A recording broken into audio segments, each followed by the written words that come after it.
ভারতবর্ষের আধ্যাত্মিক ইতিহাসে যুগে যুগে এমন কিছু মহাপুরুষের আবির্ভাব ঘটেছে যারা শুধু ধর্ম প্রচারক নন, বরং মানবতার পথপ্রদর্শক।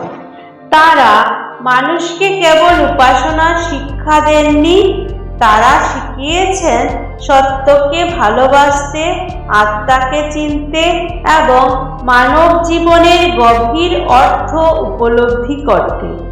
এই ধারার এক অনন্য সাধক ছিলেন স্বামী স্বরূপানন্দ পরমহংসদেব, যিনি ভক্তমহলে বাবামণি নামে পরিচিত। বাবামণির দর্শন ছিল সরল অথচ গভীর।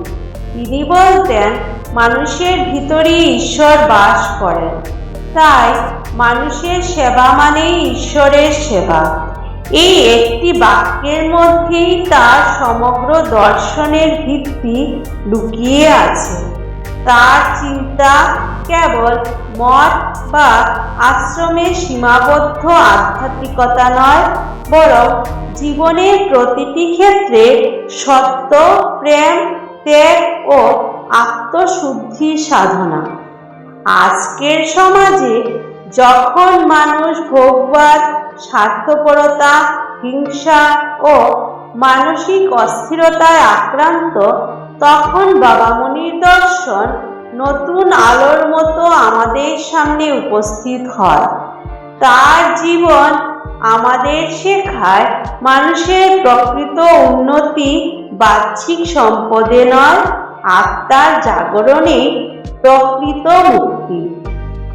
বাবামণির দর্শনের কেন্দ্রবিন্দু ছিল আত্মসত্য। তিনি বিশ্বাস করতেন, মানুষ বাহ্যিক জগতের মোহে আবদ্ধ হয়ে নিজের প্রকৃত সত্তাকে ভুলে গেছে। তাই জীবনের প্রধান সাধনা হওয়া উচিত নিজের অন্তরের জাগরণ। তিনি বলতেন, যে নিজেকে চিনতে পারে না, সে ঈশ্বরকেও চিনতে পারে না।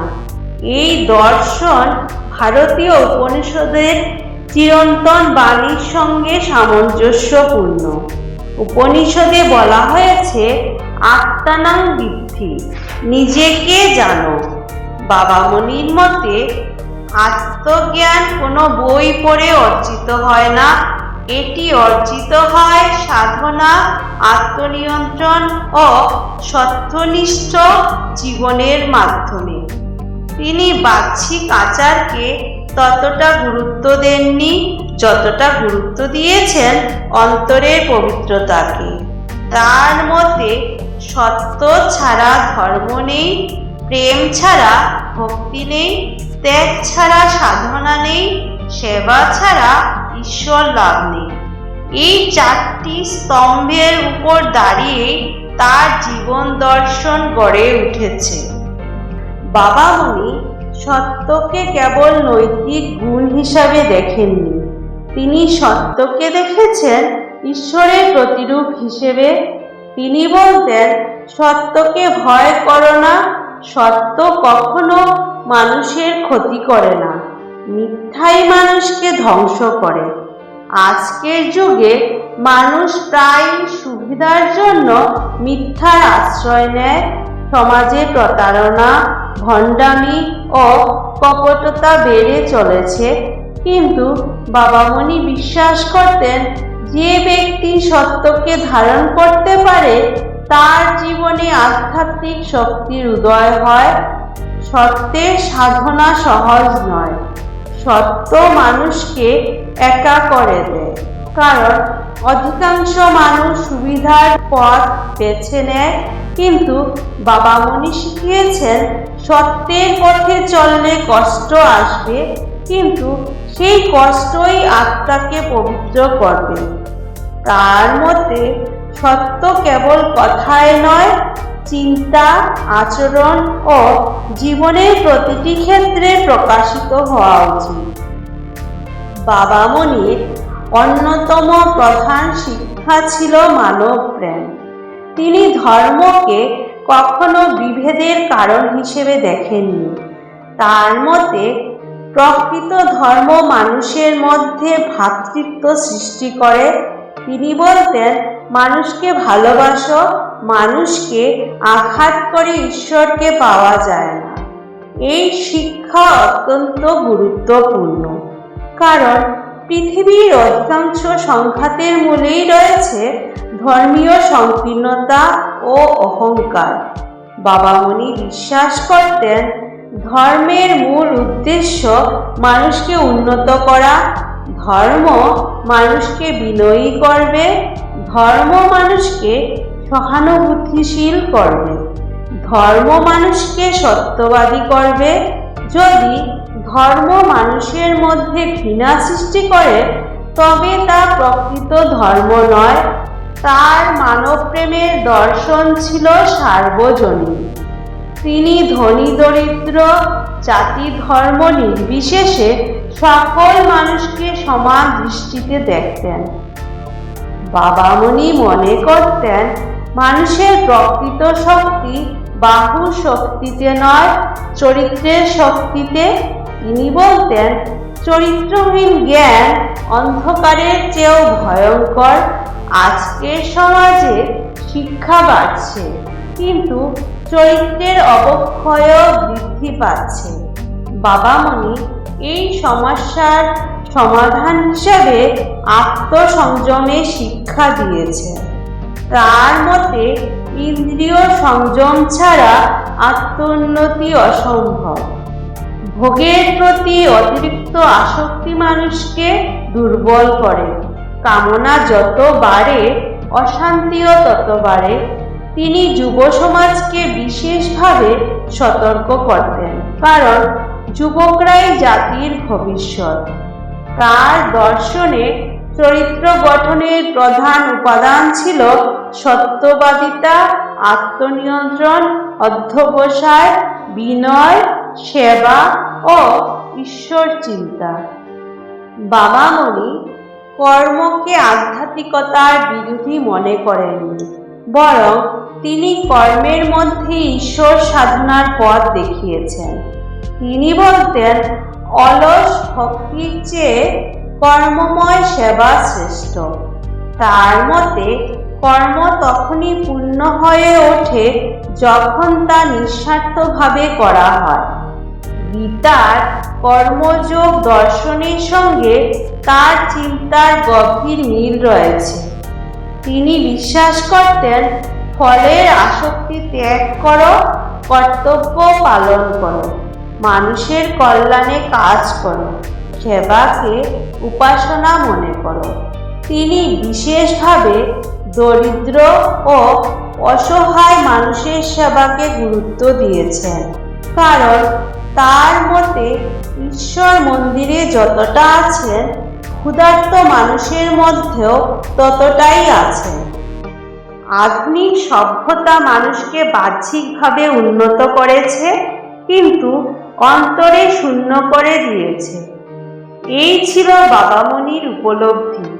তিনি বলতেন, মানুষের ঘর বড় হচ্ছে, কিন্তু হৃদয় ছোট হয়ে যাচ্ছে। আজকের মানুষ অর্থ, খ্যাতি ও ভোগের পিছনে ছুটছে, কিন্তু তাতে শান্তি আসছে না, কারণ মানুষের আত্মা কেবল বস্তু দিয়ে তৃপ্ত হয় না। বাবামণি মনে করতেন, অতিরিক্ত ভোগ মানুষকে অসন্তুষ্ট করে, লোভ মানুষকে অমানবিক করে, প্রতিযোগিতা মানুষকে ক্লান্ত করে ও অহংকার মানুষকে একাকী করে। তার দর্শন ছিল সহজ জীবনের দর্শন। তিনি অপ্রয়োজনীয় বিলাসিতা পরিহার করতে বলতেন। বাবামণি নীরবতাকে অত্যন্ত গুরুত্ব দিতেন। তার মতে, মানুষ যত বেশি বাহ্যিক কোলাহলে ডুবে যায়, তত বেশি নিজের আত্মা থেকে দূরে সরে যায়। তিনি বলতেন, নীরবতার মধ্যে ঈশ্বরের কণ্ঠস্বর শোনা যায়। ধ্যান মানে কেবল চোখ বন্ধ করা নয়, ধ্যান মানে নিজের ভিতরের অশান্তিকে শান্ত করা। ধ্যানের মাধ্যমে মন স্থির হয়, চিন্তা পবিত্র হয়, অহংকার কমে, আত্মসচেতনতা বৃদ্ধি পায়। আজকের উদ্বেগপূর্ণ যুগে বাবামণির ধ্যান দর্শন অত্যন্ত প্রাসঙ্গিক। বাবামণি নারীকে সমাজের শক্তি হিসেবে দেখতেন। তিনি নারীর মর্যাদা ও পবিত্রতাকে অত্যন্ত গুরুত্ব দিয়েছেন। তিনি বিশ্বাস করতেন যে সমাজ নারীকে সম্মান করতে পারে না, সেই সমাজ কখনো উন্নত হতে পারে না। নারীর মধ্যে তিনি মাতৃত্ব, সহানুভূতি ও ত্যাগের শক্তি দেখতেন। তিনি নারী শিক্ষার গুরুত্ব উপলব্ধি করেছিলেন। তার মতে নারীকে ভোগের বস্তু হিসেবে দেখা পাপ। নারী ও পুরুষ সমানভাবে আত্মিক মর্যাদার অধিকারী।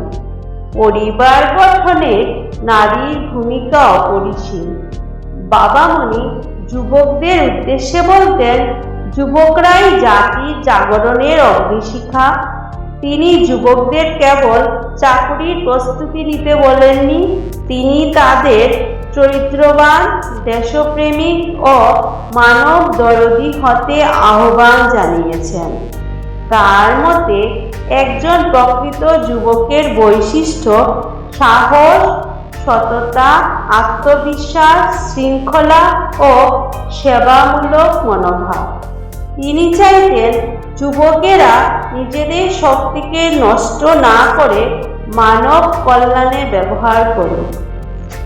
বাবামণি কখনো বিজ্ঞানকে অস্বীকার করেননি। তিনি বিশ্বাস করতেন বিজ্ঞান ও আধ্যাত্মিকতা পরস্পরের শত্রু নয়। বিজ্ঞান বাহ্যিক জগৎকে জানায়, আধ্যাত্মিকতা অন্তর জগৎকে জানায়। তিনি বলতেন, বিজ্ঞান মানুষকে শক্তি দেয়, আধ্যাত্মিকতা সেই শক্তির সঠিক ব্যবহার শেখায়। আজকের যুগে প্রযুক্তি উন্নত হয়েছে, কিন্তু মানুষের মানসিক অশান্তিও বেড়েছে। তাই তার মতে বিজ্ঞানকে মানবিক মূল্যবোধের সঙ্গে যুক্ত করা প্রয়োজন। বাবামণির মতে মৃত্যু কোনো সমাপ্তি নয়, এটি এক অবস্থা থেকে আরেক অবস্থায় গমন। তিনি আত্মাকে অবিনশ্বর মনে করতেন। তিনি বলতেন, দেহ মরে কিন্তু আত্মা মরে না। এই উপলব্ধি মানুষকে মৃত্যু ভয় থেকে মুক্তি দেয়। তার মতে যে ব্যক্তি সত্য প্রেমের জীবন যাপন করে, সে মৃত্যুকেও শান্তভাবে গ্রহণ করতে পারে। আজকের পৃথিবীতে হিংসা বাড়ছে, মানসিক চাপ বাড়ছে, পরিবার ভেঙে যাচ্ছে, মানুষ একাকী হয়ে পড়ছে। এই পরিস্থিতিতে বাবামণির শিক্ষা নতুন আশার আলো দেখায়। তার দর্শন আমাদের শেখায় মানুষকে ভালোবাসতে, সত্যকে ধারণ করতে, সরল জীবনযাপন করতে, আত্মাকে জাগ্রত করতে, সেবাকে ধর্ম মনে করতে।